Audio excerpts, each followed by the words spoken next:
What is going on, guys? Opulent Vision back here today with another video, unboxing, review, whatever you like to call it.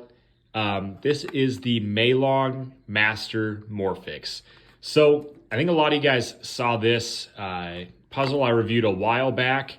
I think this is like the Megamorphix or something similar to that, but very interesting turning. It actually proved to be a really hard puzzle to solve. So why not make our lives a little bit more difficult and get the Mastermorphix? So quick unboxing here. We'll just try to preserve what we can of the box, pop that open, and then pretty much with these Maylong cubes, all we're gonna have is our cube and a little pamphlet that's in there. And that pamphlet's gonna talk about how to solve this in different orientations of the cube. We don't really need that.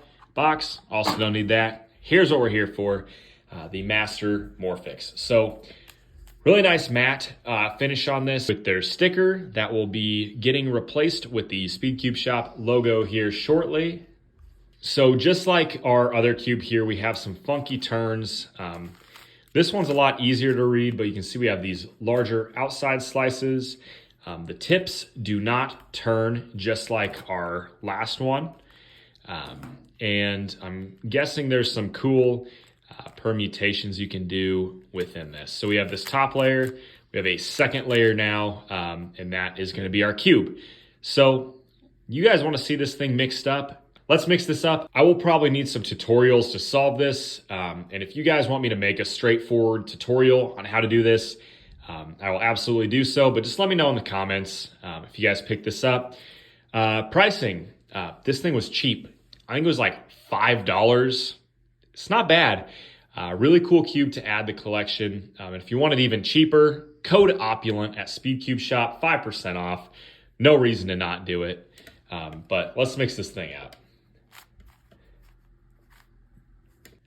So as you can see here, if you get it aligned at this particular angle, you're able to take a slice and kind of turn it at an angle that you wouldn't be expecting with this cube. So kind of adding another dimension of turning to this thing, which, you know, will be really interesting to solve and see what kind of like parodies and stuff we can get, especially like here we have like a flipped corner.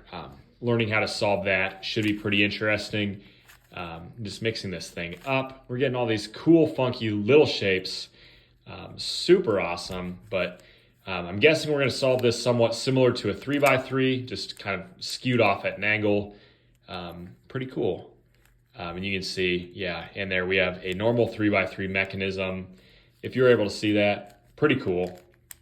My biggest issue right now is I'm trying to figure out how to line this thing up to turn it, but I'm sure it will pretty quickly fall into place. So I'm back here about 30 minutes later. I took a little break from shooting this video. I mixed it up last scene, and then, you know, I sat down for about 30 minutes and solved it. And it was actually a lot more pleasant of a solve than I would have thought. So this is pretty much a ghost cube from my perspective. This piece right here is your center cap. And from there, you have your 4 edges for that white cross. And then I pretty much solved this beginner's method. One of the biggest issues I had was with PLL, it was extremely hard to identify. And then I actually had to pull up an algorithm sheet to solve the algorithm very slow in order to make sure it was done correctly. With that being said, if you made it this far, subscribe and have a good rest of your day. Peace.